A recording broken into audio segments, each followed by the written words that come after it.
કોઈ પણ દેશનો વિકાસ ત્યારે જ શક્ય બને જ્યારે તેની યુવા પેઢી જાગૃત, શિક્ષિત અને જવાબદાર હોય. સમાજને નવી દિશા આપવા અને પ્રગતિના પંથે લઈ જવા માટે યુવાનોની ભૂમિકા અત્યંત મહત્વપૂર્ણ છે. આપણો દેશ એ બાબતમાં વિશ્વમાં સૌથી વધુ નસીબદાર છે, કારણ કે સૌથી વધુ યુવાનો તો અત્યારે આપણે ત્યાં છે. નાના બાળકોને જેવું શીખવીએ છીએ તેવું જ તેઓ શીખે છે. શાળા તેમજ ઘર તરફથી મળતા સંસ્કાર બાળકોના જીવનને ઉત્તમ ઘડતર આપી શકે છે. ઘરના વડીલો અને શાળાના શિક્ષકો તરફથી મળતી સાચી શિક્ષા બાળકોના ઘડતરમાં અનેરી ભૂમિકા ભજવે છે. યુવાનો શિક્ષણ દ્વારા પોતાનું ભવિષ્ય પણ ઘડે છે અને સમાજને યોગ્ય દિશામાં લઈ જઈ શકશે. યુવાનો શિક્ષિત અને જાગૃત બનીને સમાજમાં જ્ઞાનનો પ્રસાર કરી શકશે. તેઓ નિરક્ષરતા દૂર કરવા, ગ્રામીણ વિસ્તારોમાં શિક્ષણ પહોંચાડવા અને વિવિધ કૌશલ્ય શીખવીને લોકોને સક્ષમ બનાવવામાં યોગદાન આપી શકે છે. અને આ કાર્યમાં યુવાનોની ભૂમિકા ખૂબ જ અનિવાર્ય છે.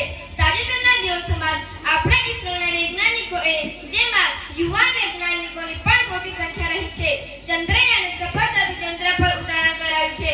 કોરોનાની રસી શોધવામાં પણ યુવાનોનો હિસ્સો રહ્યો છે. આજે સ્પેસના ક્ષેત્રે, શિક્ષણના ક્ષેત્રે, ઉદ્યોગના ક્ષેત્રે, સાહિત્ય, પત્રકારત્વ અને કલાના ક્ષેત્રે, વીરતાના ક્ષેત્રે, સરકારી સંસ્થા, ઉદ્યોગના ક્ષેત્રે અનેક પ્રકારના નવા વિચારો થકી આજની યુવા પેઢી સક્રિય બની છે. આજની યુવા પેઢી ટેકનોલોજીથી પરિચિત છે અને તેને સમાજ કલ્યાણ માટે કેવી રીતે ઉપયોગ કરવો જોઈએ તે સારી રીતે જાણે છે. તેઓ સોશિયલ મીડિયા, ડિજિટલ પ્લેટફોર્મ અને અન્ય આધુનિક સાધનોનો સમાજમાં જાગૃતિ ફેલાવવા, અભિયાન ચલાવવા, લોકોને સંગઠિત કરવામાં કરી શકે છે. નવીન વિચારો અને ટેકનોલોજીના સમન્વયથી તેઓ શિક્ષણ, આરોગ્ય, કૃષિ જેવા ક્ષેત્રમાં ક્રાંતિકારી પરિવર્તન લાવી શકે છે. આજની યુવા પેઢીએ સમાજના નગરનો દીવો છે. જ્યાં તેઓ ઉજાસ ફેલાવે તે અંધકાર દૂર થાય છે. સમાજ એ માનવીના વર્તન, વિચારો અને બંધારણની એક જીવ વ્યવસ્થા છે. સમય સાથે સમાજમાં પરિવર્તન આવવું સ્વાભાવિક છે, પરંતુ એ પરિવર્તન માત્ર ઈચ્છાથી નહીં, ક્રિયાથી આવે છે. એ ક્રિયા પાછળનો મોટો હસ્તક્ષેપ હોય છે યુવાનોનો. જ્યાં યુવાનોની શક્તિ છે ત્યાં પડકારો પણ છે. આજના યુવાનો સામે નશા, બેરોજગારી, ઇન્ટરનેટનો અતિશય ઉપયોગ, વિચારોમાં ભૂલ તેમજ અને બીજા સામાજિક પરિબળો પણ અવરોધક બની રહ્યા છે. છતાં પણ જો તેમને યોગ્ય માર્ગદર્શન, સંસ્કાર અને નૈતિકતા મળી રહે ને તો તે પોતાની જિંદગી બદલી શકે છે. અને આ યુવાધનની પૂરી માજત કરવામાં આવે તો તે એવી શક્તિ બની ઉઠે.